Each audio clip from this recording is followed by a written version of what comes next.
Hey guys, welcome back to some lessons. Today we're going to start into chapter 10 and we're going to be talking about three-dimensional shapes. We're going to start with the easier of the two things we learned in three-dimensional shapes. We're going to talk about volume. And today we're going to talk about volume of a rectangular prism. And you might know a rectangular prism by a different name, and that different name would be box. Yeah, every box pretty much is a rectangular prism or a cube, depending upon if you have all the dimensions are the same. So let's talk about what do I mean by volume. So area was the amount of perfect squares that were inside of a shape. Volume, or two-dimensional shape, volume is the amount of space inside a three-dimensional figure. The amount of space inside a three-dimensional figure. So these are the ones that now stand out. They're not flat. Now, what are we looking at that's considered space? Let me see if I can draw a picture here. You hear that rustling? That's Sophie messing around. So when we talk about volume in space, we're talking about the number of perfect cubes that fit into, or let's say inside, a 3D figure. So 3D, three-dimensional. So what are these three dimensions I'm mentioning here? The three dimensions, 3D, include two that we're familiar with. That's the length and the width, base and the height.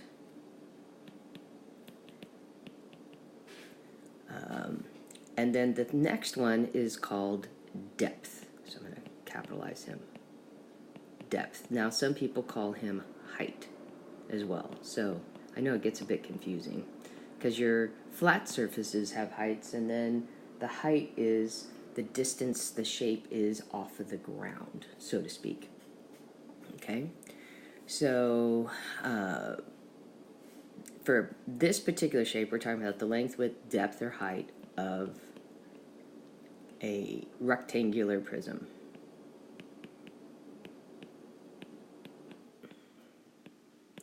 Now, these three dimensions are pretty much the same with all the shapes. We do talk about some other things, but that doesn't take place until you're into a geometry class. Now, here's what's new, is that we have a different units of measure.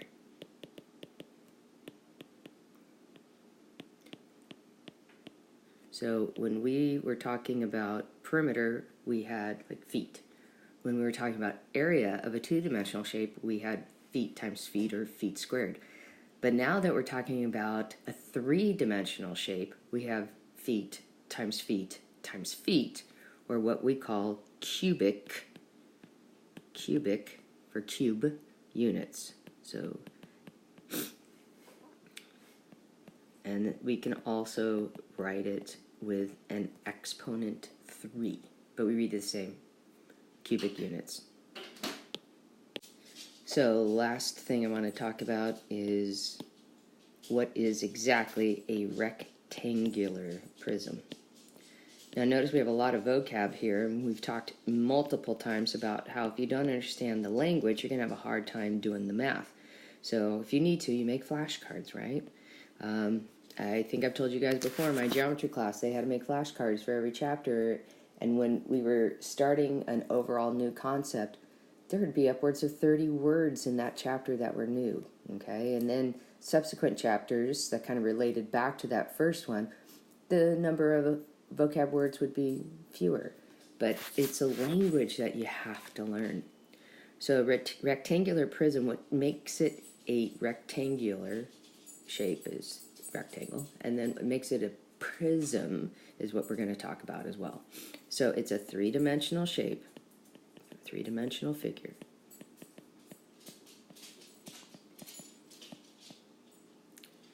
Where the top and the bottom base, so now we have two bases, right?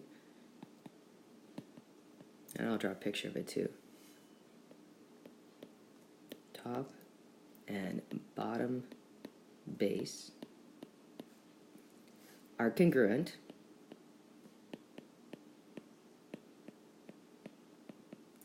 And remember, we've talked about this word before. Congruent just means same shape, same size.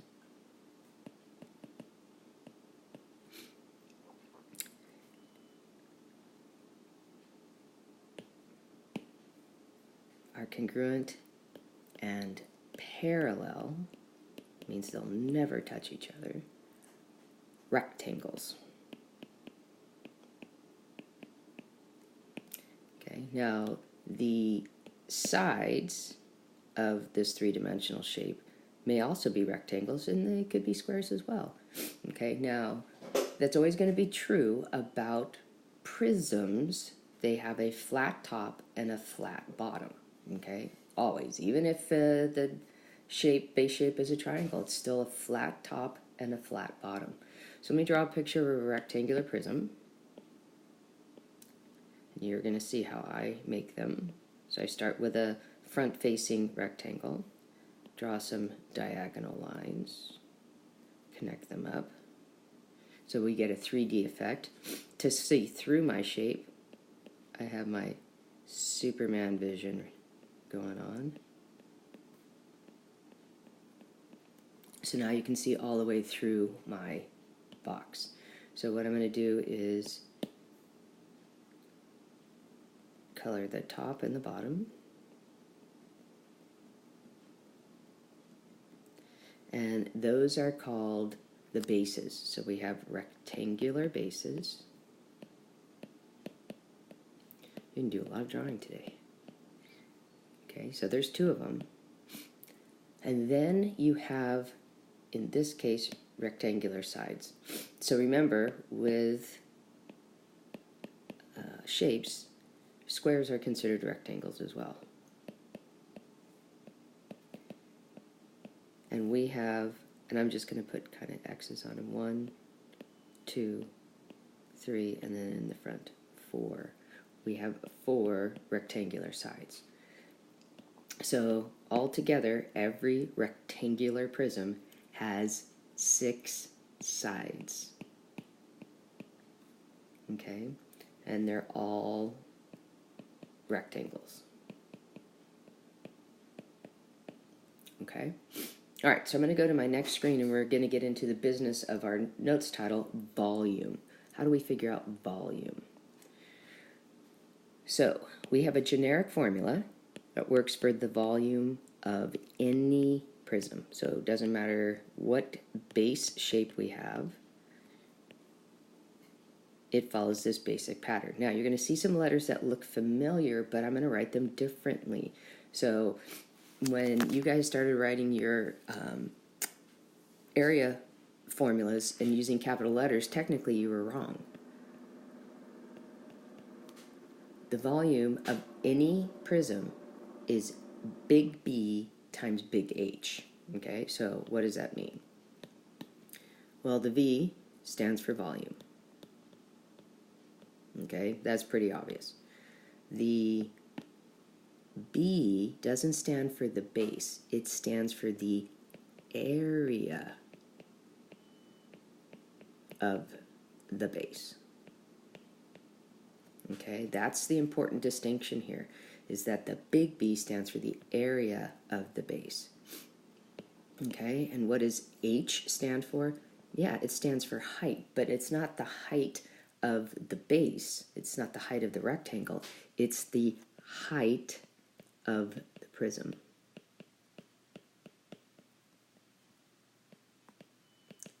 So from one base to the next. Okay, super important.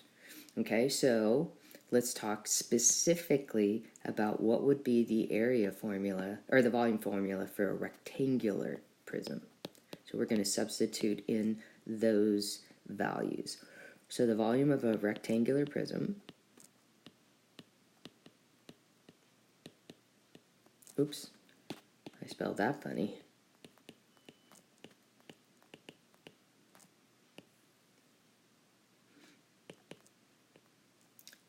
is going to be V equals, now we want to figure out the area of the base. So a rectangle is length times width, okay? Length times width, that's the area of the rectangle. So this is the base area of the rectangle. And then we're going to multiply it by the height of the prism, so the distance between the bottom base and the top base, okay? All right, so let's talk about some things that may end up happening. Now, please do not abuse this. This will not necessarily happen on your tests, but in the event that you might have decimal dimensions, sometimes what can happen is that you may have one of your measurements have a decimal in it. You can handle that. Maybe two of them. But sometimes all three of them have it. So here's what you need to listen to. And this is the only exception.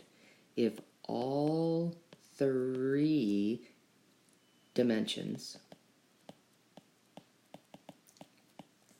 are decimals,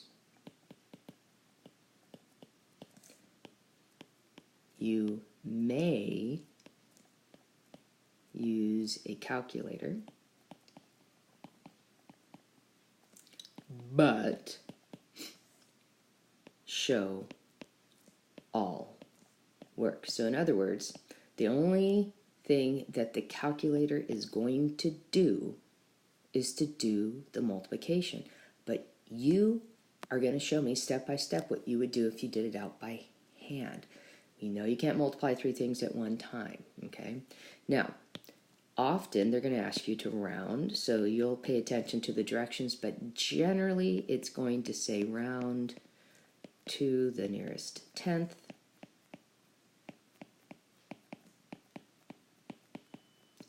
If necessary. So the if necessary means if your answer doesn't go beyond the tenth, you don't have to round. If your answer doesn't go beyond the whole number, you don't have to round. If your answer goes into the hundredths, now you can round to the nearest tenth. Okay, so let me give you an example of this type of problem. So this is what I would expect to see. Just draw my rectangular prism. I'm going to put in my dimensions, 3.2 feet, 1.7 feet, and 2.6 feet. Okay, so just remembering color coding here, the height is between the top and the bottom, so that's your H. To get the area of the base, we're going to need to use these two dimensions, which is going to give me the area of that rectangular base. So here's how I would do my problem. I would start with a formula. I don't need to put multiplication symbols when I have variables butted up to each other. That means they're being multiplied. I'm going to have the length of the base, the height, or the width of the base, times the height of the prism. Okay, now this is when I might use my calculator. Okay, and so I'm going to take, let me underline this. I'm going to do that piece in my calculator. So in my calculator, I do 3.2 times 1.7, and I get out 5.44. So that's the calculator. Calculator. But I still have to multiply by the 2.6. Notice I'm not just doing a huge long chain and just writing an answer down. I don't go V equals answer. I'm going to show what I would have done if I did it by hand. So now I'm going to go ahead and take this. We'll go And now I'm going to put that 5.44 times 2.2 into the calculator, okay?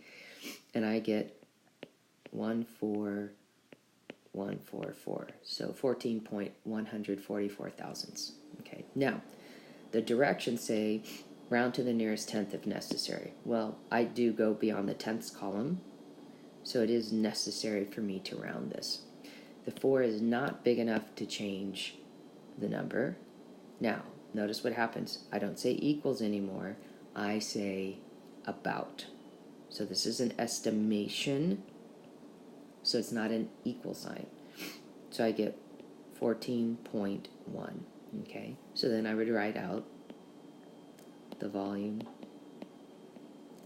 is about, so we need that word about, 14.1, and this is where we have cubic feet, okay?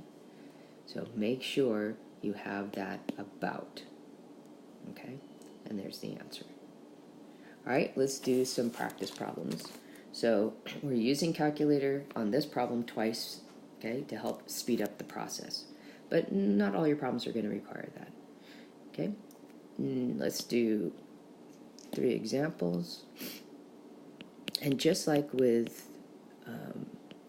the area we were doing, sometimes we're going to just ask you to find the volume, but sometimes we're going to give you the volume and a couple of the dimensions, and your job is to figure out the missing one. So sometimes what they'll do is give you a picture that's labeled. Okay, so this is 12 centimeters, this is 10 centimeters, and this is 6 centimeters. So what roles do they play? The 12 is like the length, the 10 is the width, they are part of the base, the bottom, and the height is the 6. It's separating the 2 bases from each other. So I write my formula. V equals L times W times H, length times width times height. And then I substitute in my numbers. So I have 12 times 10 times 6. Now, order of operations says I can multiply any way I want. So when I have that's associative property says that. So I'm actually, oops, sorry, let me change back to black. So I'm going to actually, in my head, rearrange and multiply these 2 guys first. So that gives me 72 times 10, which is 720. So the volume is 720 cubic centimeters. Okay, didn't need a calculator for that one. Okay, sometimes they're just going to give you information like this. Length is 8 feet, width is 12.5 feet. Yep, fractions. Height is 3 1/4 feet. So we start with the formula, V equals length times width times height, and we start substituting in the numbers. So we have 8 times 12.5 times 3 1/4. All right, so just like we had been talking about with Chapter 9, you can't multiply the whole number bits of mixed numbers and then the fraction bits. You need to change to improper fractions and do this properly. So 8 becomes 8 over 1. 12.5 becomes 24 plus 1, 25 halves. 3 1/4 becomes 12 plus 1 is 13 fourths. So what I'm going to do is see if there's anything I can simplify by. And I see 2 goes into itself once and into 8 4 times. 4 goes into itself once and into itself once. So I'm left with 25 times 13. So I do that math off to the side of my paper. I get 15, 6 and 1 is 7, placeholder, 5, 2, so I get a 5, a 12, a 3. Now there's no decimals, which is nice, so my answer is 325. So the volume is 325, and this time cubic feet. Okay, so for this last example, we're going to find the missing dimension. This is where we're going to be using our solving equation skills, which some of you really did not want to do with the area. Again, that's what I'm grading on. You guys got to learn. Math has changed. You can't do it the elementary way. You got to go to the middle school way. Well, it's the real way. You didn't know any better when you were in elementary school. So they're going to give me a shape here. We have h, 6 meters, 4 meters, and volume is 84 cubic meters. Okay, so I start with the formula. V equals LWH. So I'm going to grab the information and I'm going to put them in the locations they belong in.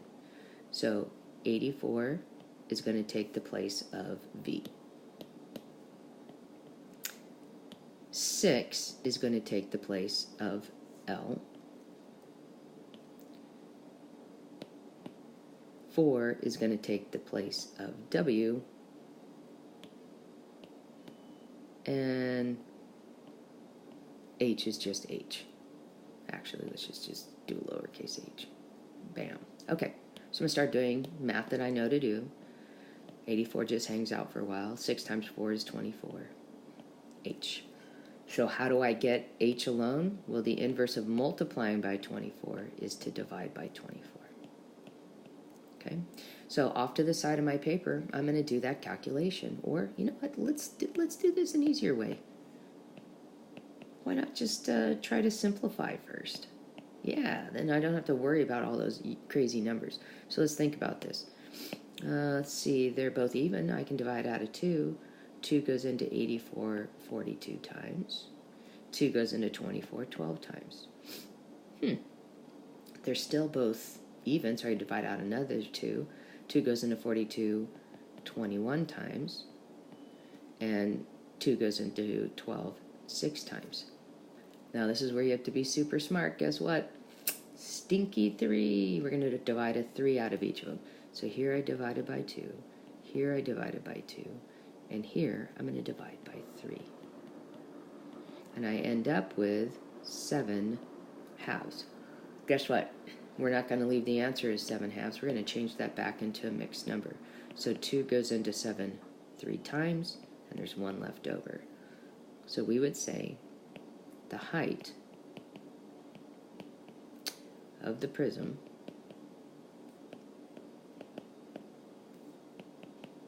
is 3.5, or you could do 3.5, and it's just one-dimensional, so it's just meters. Okay? All right, good luck with this, guys.